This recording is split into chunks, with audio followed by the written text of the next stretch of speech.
Salam sejahtera bagi saudara-saudara sekalian, anggota jemaat dan simpatisan GKI Taman Cibunut Bandung, dan semua saudara seiman dimanapun kalian berada. Saya Pendeta Budi Cahyono Sugeng akan melayani persekutuan doa pagi Selasa 13 April 2021 dengan tema Percaya pada Kesaksian Alkitab. Marilah kita siapkan hati kiranya persekutuan doa ini menjadi berkat dan saling menguatkan. Kita mulai dengan menyanyikan NKB 116 bait 1 dan kelima, siapa yang berpegang.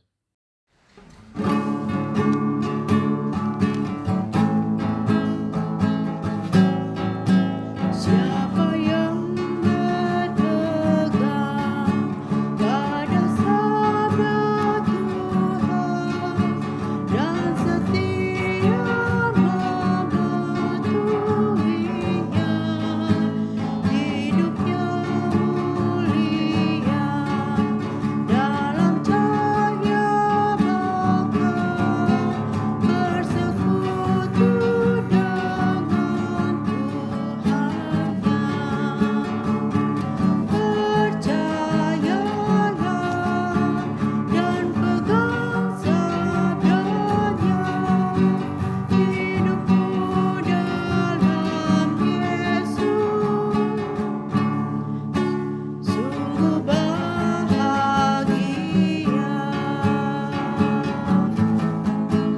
Oh betapa senang hidup dalam terang beserta Tuhan di jalannya. Jika mau mendengar serta patuh benar dan tetap berpegang padanya. Percayalah dan pegang sabdanya, hidupmu dalam Yesus sungguh bahagia.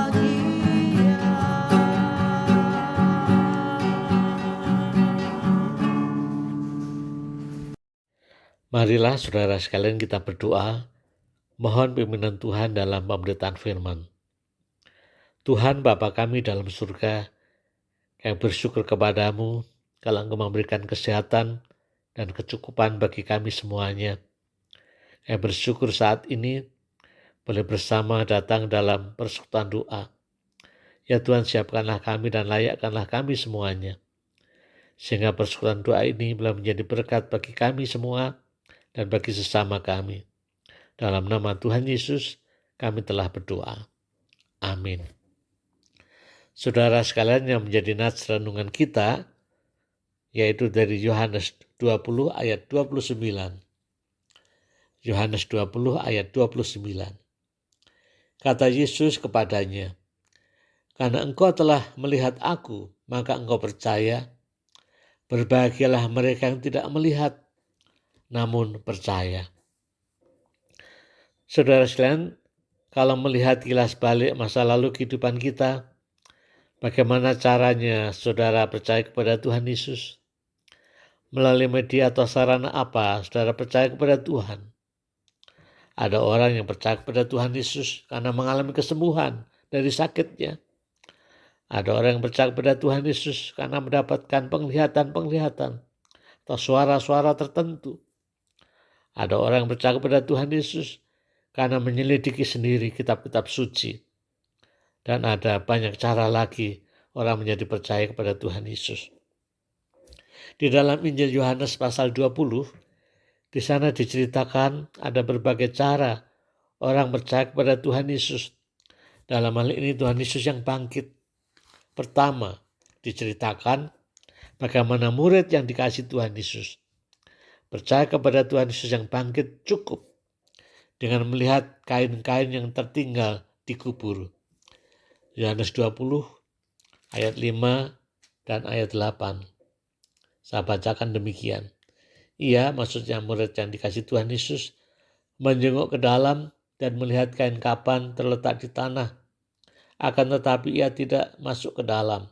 Ayat 8. Maka masuklah juga murid yang lain, murid yang tadi yang dikasih Tuhan Yesus, yang lebih dahulu sampai di kubur itu, dan ia melihatnya dan percaya. Kedua, diceritakan bagaimana Maria Magdalena percaya kepada Tuhan Yesus ketika Maria Magdalena mendengar suara Tuhan Yesus yang memanggil namanya. Yohanes 20 ayat 16, kata Yesus kepadanya, Maria.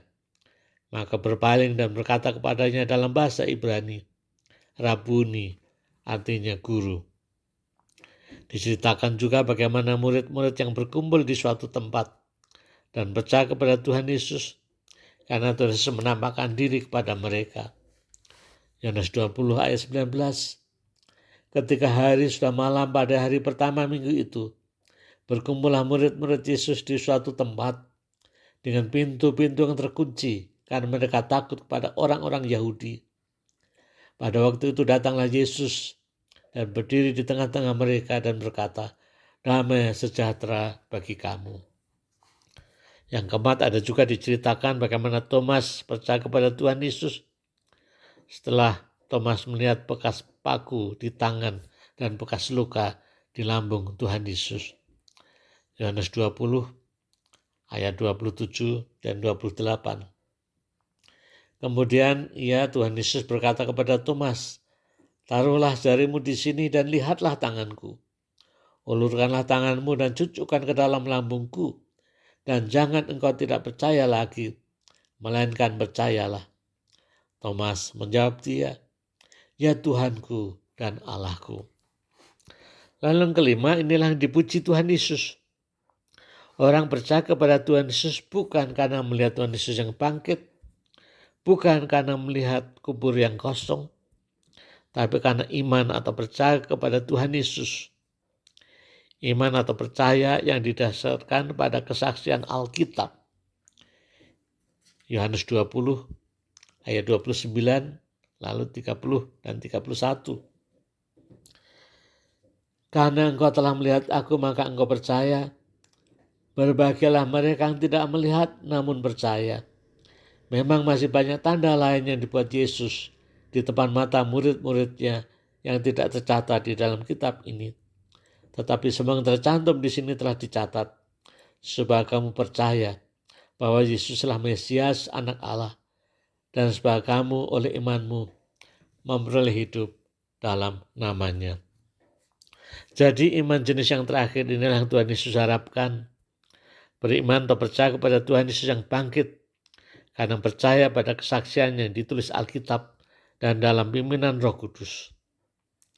Kalau percaya atau iman seperti ini yang dipuji Tuhan Yesus, maka kita pun saat ini tidak boleh mengandalkan penglihatan-penglihatan, penambahan-penambahan, vision-vision atau mujizat-mujizat untuk percaya kepada Tuhan Yesus. Cukup dengan membaca, memahami, mempercayai firman Tuhan atau Alkitab. Karena mengenai Alkitab dikatakan sekali lagi ayat yang ke-31, tetapi semua yang tercantum di sini telah dicatat, supaya kamu percaya bahwa Yesuslah Mesias, Anak Allah, dan supaya kamu oleh imanmu memperoleh hidup dalam namanya. Dan Roh Kuduslah yang akan memimpin kita semua saat membaca Alkitab. Oleh karena itu, saudara sekalian, iman kita akan terus bertumbuh didasarkan pada firman Tuhan atau Alkitab. Jangan abaikan Alkitab. Terus bacalah, renungkanlah, dan hayatilah. Itulah sarana yang Tuhan pakai supaya iman kita terus bertumbuh dan berkembang.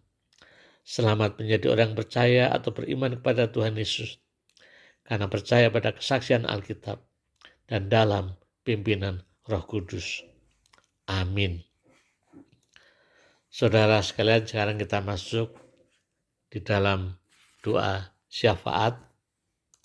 Saya mendoakan beberapa saudara kita yang sakit dalam pemulihan, usia lanjut dalam pergumulan, juga beberapa mengenai pergumulan gereja dan masyarakat.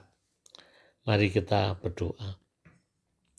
Ya Tuhan, Bapa kami dalam surga, Kami bersyukur kepadamu kalau Engkau memberikan iman percaya kepada Tuhan, sehingga kami percaya hidup kami sudah Tuhan selamatkan karena iman kepadamu.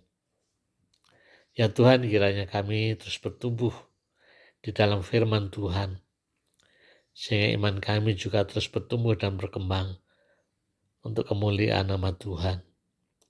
Tuhan, saat ini kami berdoa untuk saudara-saudara kami yang dalam pergumulan sakit, dalam usia lanjut, dalam pemulihan, dan pergumulan-pergumulan yang lain. Saya berdoa antara lain untuk Bapak Filipus Setiadi, Ibu Tris Karyadi, Ibu Trihana, Ibu Windiwanta, Ibu Lydia Chandra, Ibu Tobing, Ibu Swat, Ibu Gunawati, Bapak Julius dan Tante Gita, Ibu Tina Permana, Ibu Rika Andreas, Ibu Linda Lois, Bapak Adi Pratomo, Bapak Ping Martanto, Tante Yakin, Oma Elin, Bapak Yoketong dan istri Ibu Lim Amoy, Ibu Hermawati, dan beberapa yang lain juga yang dalam kondisi sakit dan pemulihan. Ya Tuhan, kami juga berdoa bagi mereka dalam pergumulan rumah tangga, pekerjaan. Biarlah Tuhan juga tolong mereka, Tuhan kuatkan mereka. Saya berdoa untuk keluarga besar yang berduka, yaitu keluarga Bapak Bambang Gustiadi dan keluarga Bapak Herman Benyamin, di mana Bapak Bambang dan Bapak Herman kembali kepada Tuhan. Tentu keluarga yang ditinggalkan merasa bersedih. Kami berdoa bagi mereka, Tuhan topang dan kuatkan mereka, sehingga mereka terus bisa menjalani hari-hari selanjutnya di dalam kekuatan, kalau mengandalkan Tuhan saja. Tuhan Bapa kami dalam surga, saat ini kami juga berdoa untuk program penyusunan program kerja Jemaat MOGK Taman Cipunut Bandung tahun 2021-2022, juga kepengurusan yang baru Majelis Jemaat dan Badan Pekerja Majelis Jemaat 2021-2022. Kiranya Tuhan berkati sehingga melalui program kerja dan kepengurusan yang baru ini, jemaat Tuhan boleh semakin bertumbuh, berkembang imannya dan kehidupannya untuk kemuliaan nama Tuhan. Walaupun dalam masa pandemi ini, tetap kami boleh merasakan cinta kasih Tuhan. Juga kami tetap bisa berkarya untuk Tuhan dan sesama kami. Saya berdoa untuk program vaksinasi yang dijalankan pemerintah untuk semua masyarakat, biar semua boleh dilaksanakan dengan baik, dengan tertib, dengan adil, dan dengan merata, sehingga pada suatu saat ada imunitas atau kekebalan bersama, sehingga pandemi ini juga boleh diatasi. Tuhan, kami juga berdoa saat ini dalam situasi menjelang puasa, juga besok puasa, biarlah melalui bulan puasa ini kehidupan kami, juga saudara-saudara kami boleh semakin baik. Semua masyarakat bangsa Indonesia boleh merasakan indahnya bulan puasa ini, karena semuanya bisa saling mengekang diri, mengekang nafsu untuk kehidupan yang berkualitas lebih baik lagi. Ya Tuhan, terima kasih. Inilah doa kami semuanya yang panjatkan dalam nama Tuhan Yesus yang mengajarkan kami berdoa. Bapa kami yang di surga, dikuduskanlah namamu, datanglah kerajaanmu, jadilah kehendak-Mu di bumi seperti di surga. Berikanlah kami pada hari ini makanan kami yang secukupnya, dan ampunilah kami akan kesalahan kami, seperti kami juga mengampuni orang yang bersalah kepada kami. Dan janganlah membawa kami ke dalam pencobaan, tapi lepaskanlah kami dari yang jahat, karena Engkaulah yang punya kerajaan dan kuasa dan kemuliaan sampai selama-lamanya. Amin. Saudara-saudara sekalian yang kami kasih dalam Kristus, marilah kita akhiri persekutuan doa ini dengan rasa syukur kepada Tuhan. Selamat menjadi orang yang sudah diselamatkan karena percaya kepada Tuhan Yesus yang bangkit. Amin.